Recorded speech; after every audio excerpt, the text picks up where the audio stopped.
What would you do if you woke up one morning to find that someone had walked into your backyard, stolen your livelihood, and smiled about it like they were doing you a favor? Because that's exactly what happened to me. At first, I thought the buzzing was normal, the familiar hum of my bees waking up with the sun, stretching their tiny wings before getting to work. But this wasn't the usual morning melody of my hives. It was sharper, erratic, like something was off. My stomach twisted as I swung my legs out of bed and hurried toward the window. And that's when I saw it. The wooden shelves on my back porch, where I stored fresh jars of honey, were nearly empty. Almost everything was gone. A few sticky smudges glistened under the morning light, and a single overturned lid lay on the floor like a discarded token of disrespect. My heart pounded. I wasn't just missing a couple of jars, I was missing all of them. Then I saw her. Karen. My neighbor. The absolute bane of my existence. The woman who treated property lines like suggestions and considered herself above every rule that applied to normal human beings. And there she was, standing next to her shiny black SUV, casually loading my honey into the trunk like she had just done her weekly grocery shopping. She wasn't even trying to be sneaky. No guilt. No hesitation. Not even a glance toward my house. She picked up a jar, wiped a smudge off the lid with her sleeve, then licked it off her finger like some kind of medieval queen sampling her spoils of war. I froze, my breath catching in my throat. The audacity of this woman could power an entire city. My hands clenched into fists as a dozen possible reactions fired through my brain. Call the cops? Confront her? Release the bees? That last option seemed extreme, but at this point, I wasn't against a little nature-backed justice. This wasn't the first time Karen had pulled something like this. She was the type of neighbor who borrowed without asking and never returned anything. Over the years, she had taken my garden tools, borrowed my wheelbarrow for months, and once threw a backyard party that ended with a broken fence and an overturned beehive. I spent hours calming my displaced bees that day, chasing down stragglers like a desperate shepherd. But this was different. My honey wasn't just a backyard hobby. It was my livelihood, my pride, my passion. And Karen had stolen it like it was a free sample at Costco. I stormed out the back door, ready to unleash the kind of verbal wrath that would make a sailor blush. But before I could reach her, she turned, grinned, and waved. "Thanks for the honey," she called, her voice dripping with fake cheerfulness. "It's amazing. You should really sell this at the farmer's market." I stopped dead in my tracks.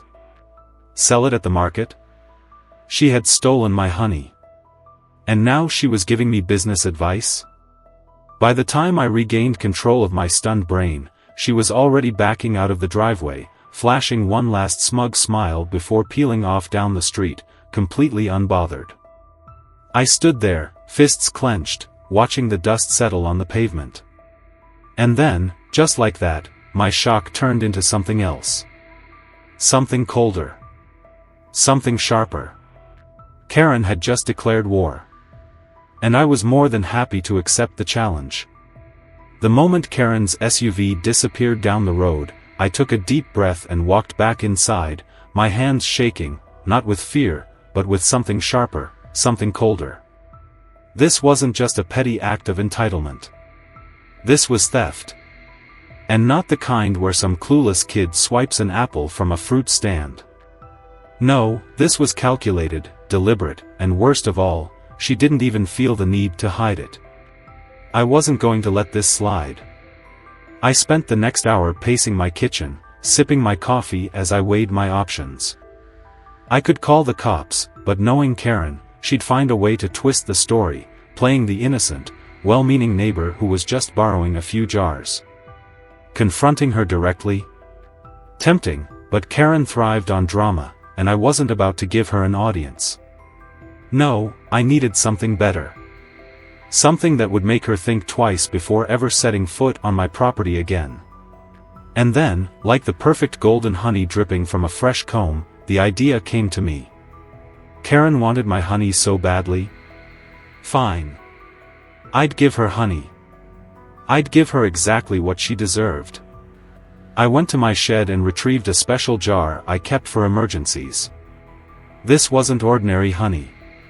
It was infused with a blend of natural pheromones I used to help guide lost bees back to their hive. But today, it had a new purpose. If everything went according to plan, Karen would get a first-hand lesson in what happens when you steal from a beekeeper. I placed the jar right where she had stolen from before, out in the open, practically begging to be taken. Karen was predictable, greedy in the worst way, and I knew she wouldn't be able to resist. Sure enough, by noon, I heard the telltale sound of her SUV rolling into her driveway. I stayed inside, watching from the shadows as she marched right up to my porch like she owned the place, grabbed the jar, and strutted back to her house without a second thought. I barely had time to sit down with my tea before I heard it. The first scream. Then another. I strolled to the fence, peeking over just in time to witness the glorious chaos unfold. Karen's pristine backyard, her perfect little brunch party, had turned into a scene straight out of a disaster movie. At first, it was just a few bees, drawn to the irresistible scent of the honey she had so generously smeared all over her charcuterie board. But then, as if summoned by karma itself, more arrived. Dozens. Then hundreds. Karen was shrieking, flailing wildly, knocking over tables and sending mimosas flying as guests sprinted for their lives. One man took a full swan dive into the pool, another tripped over a chair and face-planted into a hedge. And Karen? She was the main event. The bees weren't just visiting, they were targeting. She swatted at them, which, of course, only made them angrier. Her shrill, panicked screams filled the air as she bolted across the yard, slapping at her arms, her hair, her ridiculous overpriced brunch outfit. I sipped my tea and watched. Pure, poetic justice. But Karen? Karen never learned. Because the next morning, I found an official-looking letter taped to my front door. I tore it open, scanning the fancy HOA letterhead before my eyes landed on the words that made my blood boil. You are hereby ordered to remove all beehives from your property immediately due to complaints of hazardous conditions. I laughed. Not a light chuckle. A full, bitter laugh that echoed in my kitchen. This woman. This actual demon in yoga pants had gone from stealing my honey to trying to get my bees banned. I grabbed my phone and immediately called the HOA office, demanding to know who had filed the complaint. But I already knew the answer. Ms. Karen Richardson has raised concerns about aggressive bee activity in the neighborhood, the bored-sounding HOA representative droned over the line. She's also mentioned a severe allergy. I nearly dropped the phone. Allergy? She had spent the last week shoving stolen honey into her mouth, and now she had a bee allergy? I took a slow, deep breath, trying to keep my voice steady. Let me get this straight, I said, gripping the edge of my counter.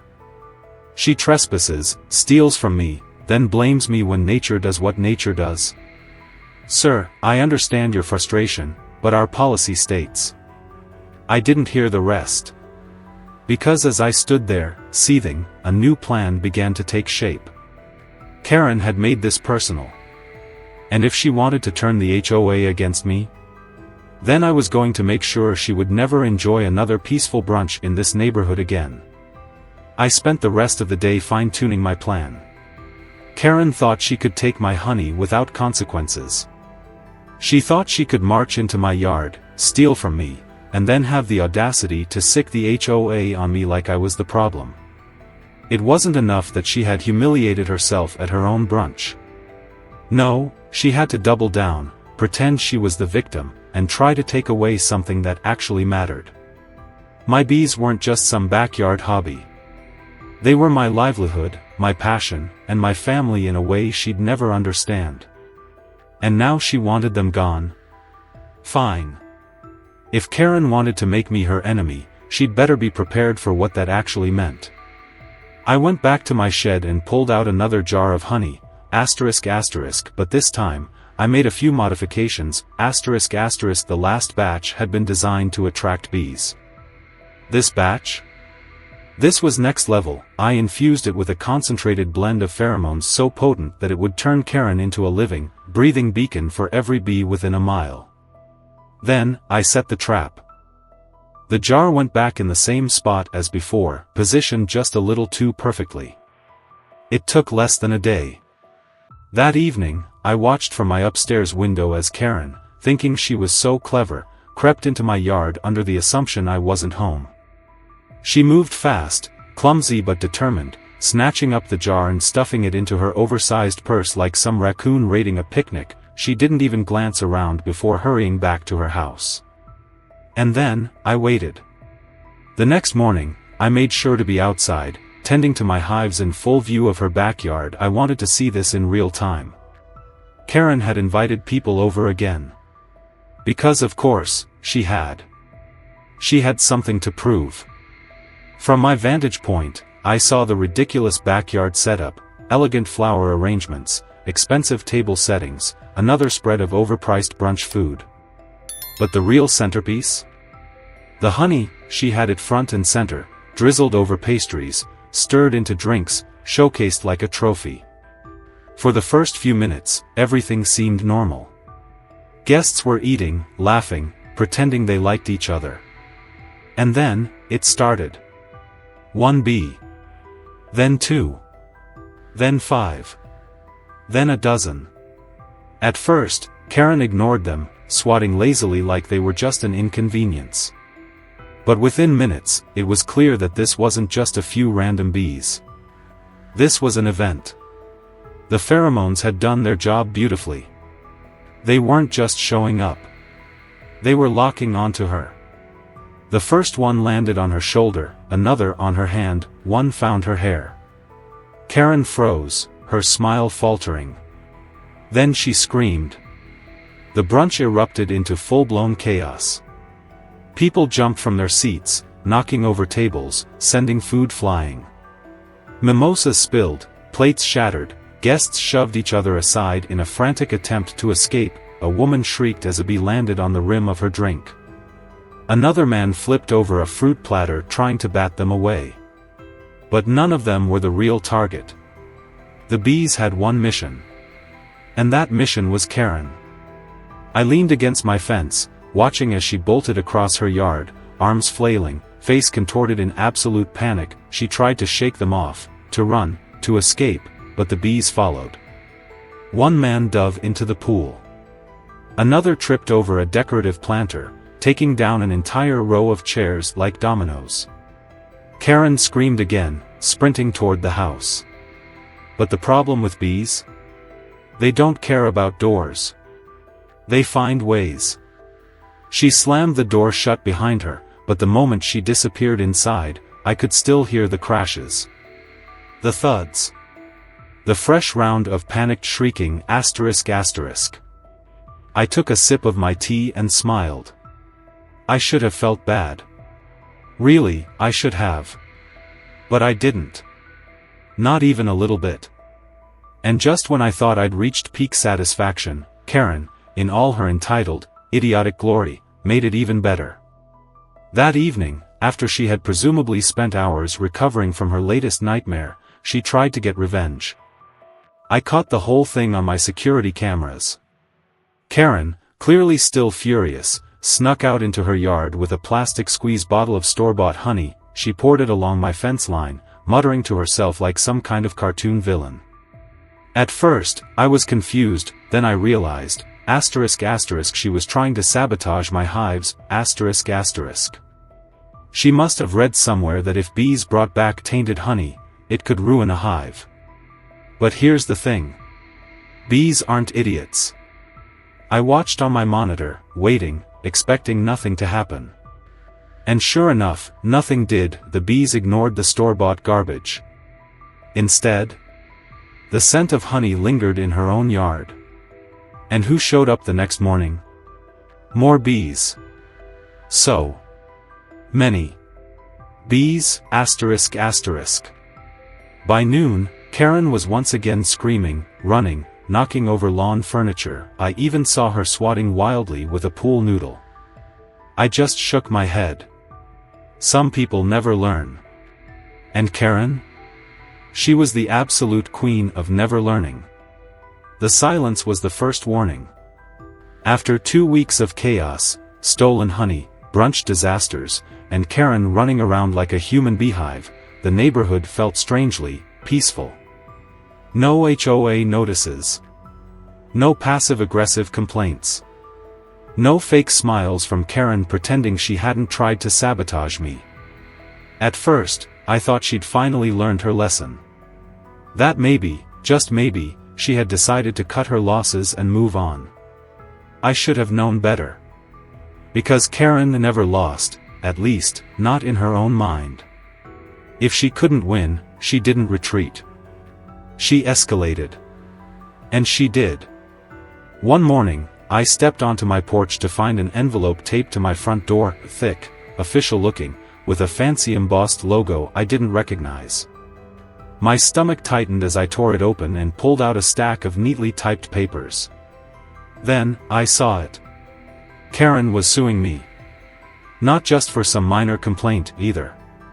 No, she had gone all in. The words emotional distress, negligence, damages jumped out at me like a flashing neon sign of pure insanity. I actually had to read it twice just to make sure my brain wasn't short-circuiting. Karen was claiming that my bees had recklessly and intentionally attacked her, that I had created an unsafe environment, and that somehow, I was legally responsible for her multiple public humiliations. I let out a slow breath, resisting the overwhelming urge to laugh. This woman. This absolute lunatic had stolen from me, gotten herself stung, and now wanted to turn herself into the victim? She wasn't just doubling down, she was tripling down and flipping the entire table while she was at it. I grabbed my phone and dialed the only person I knew could handle this level of nonsense. Lisa, my lawyer, picked up on the second ring. "Tell me it's not Karen," she sighed before I even had a chance to speak. "It's Karen," I confirmed, pinching the bridge of my nose. Silence. Then a long, tired groan. Asterisk, what now? Asterisk. I explained the situation, reading off the lawsuit details. Lisa didn't even sound surprised. If anything, she sounded bored. Asterisk, she doesn't have a case. If anything, you do. Asterisk. That was all I needed to hear. 1 week later, I walked into a small courtroom and took my seat. Across from me, Karen sat smugly, her face carefully arranged into a tragic expression. She even had the nerve to wear a neck brace. I almost burst out laughing. The judge, an exhausted-looking man who had clearly seen too much nonsense in his career, gave her a tired glance. Asterisk, Ms. Richardson, you claim that the defendant's bees attacked you unprovoked? Asterisk. Karen sniffled theatrically, dabbing at her eyes with a tissue. Asterisk, why, Your Honor, it was horrifying. They, asterisk, she let out a shaky breath, asterisk, they chased me. I ran. I tried to escape, but they, asterisk, she clutched her fake neck brace, as if reliving some tragic war story, asterisk, they wouldn't stop, asterisk. The judge raised an eyebrow. Asterisk, you're saying the bees targeted you? Asterisk. Karen nodded dramatically. Asterisk, yes. They attacked me on purpose. It was psychological warfare. Asterisk. At that, I actually did laugh. The judge shot me a warning look before turning back to Karen. Asterisk, and you believe the defendant orchestrated this attack? Asterisk. Asterisk, absolutely. Asterisk, Karen wailed. Asterisk, he's always had it out for me. I've endured years of harassment. Asterisk. Asterisk, do you have proof? Asterisk, the judge interrupted, sounding beyond done with her performance. Karen hesitated. For the first time, her confidence cracked. Well, that was my cue. I stood, cleared my throat, and smiled politely. Your Honor, if I may. The judge waved me forward. I reached into my bag, pulled out a USB drive, and handed it to the bailiff. I have security footage. The room went silent. Karen's expression froze mid-fake sniffle. The screen flickered to life, and suddenly, the courtroom was watching Karen sneak into my yard, stealing my honey, stuffing jars into her purse like a raccoon at a buffet. Then, the second clip played, the brunch disaster. The footage showed Karen flailing wildly, guests running for cover, mimosas toppling, chairs flipping. The bees weren't attacking, they were drawn to the honey she had smeared everywhere like an idiot. By the time the video ended, the entire room was dead silent. The judge rubbed his temples, looking like he had developed a massive migraine. Then he turned to Karen. Miss Richardson, did you or did you not steal honey from the defendant? Karen's mouth opened and closed like a goldfish. Yes or no? Silence. The judge sighed. Did the defendant, at any point, send the bees to attack you? Karen deflated like a balloon. No, Your Honor. The judge shuffled his papers, clearly trying to contain his frustration. This case is dismissed. And Ms. Richardson? I strongly advise you to stay off your neighbor's property unless you want to be dealing with real legal trouble. Karen's face turned beet red. For once in her life, she didn't argue. She just let out an indignant huff, grabbed her overpriced designer bag, and stormed out of the courtroom. I watched her go, shaking my head. Some people never learn. Lisa smirked beside me. Well, that was satisfying. I laughed. Beyond satisfying. And as I walked out of that courtroom, I knew one thing for certain. Karen had finally faced real consequences. It wasn't just about revenge. It wasn't even about payback. It was about standing my ground. And making sure she knew, some things aren't up for debate, For the first time since I'd moved into this neighborhood, Karen avoided me. No more fake pleasantries, no more passive-aggressive remarks about my garden being an eyesore, no more entitled behavior like my property existed for her personal convenience. She didn't even try to make eye contact. It was almost eerie. The woman who had spent years treating my yard like an extension of her own had suddenly become a ghost. At first, I thought she might be plotting something. That's what Karen did. When she couldn't win, she found new ways to make herself the victim. But days passed, then a week, then two, and the silence remained. No new HOA complaints. No ridiculous accusations. Just nothing. She barely left her house, and when she did, she moved quickly, glancing around as if the bees were still lurking, waiting for their moment to strike. It was like she had developed a deep, primal fear that at any given second, they might return for one last round. And maybe, in a way, that was justice enough.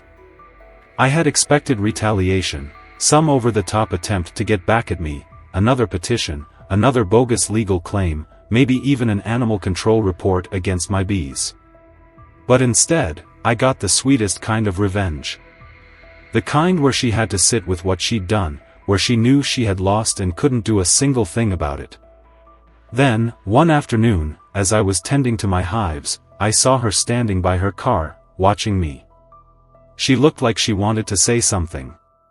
For a moment, I wondered, was she actually going to apologize? But then, just as quickly, her face twisted into that familiar Karen scowl, and she turned on her heel, stomping into her house without a word. I just smiled. Some people never learn. And if she ever did try to steal from me again? Well, I still had plenty more honey where that came from. So, what do you think? Did Karen get what she deserved, or did she get off too easy? And have you ever dealt with an entitled neighbor like this? Share your stories. I want to hear who had it worse.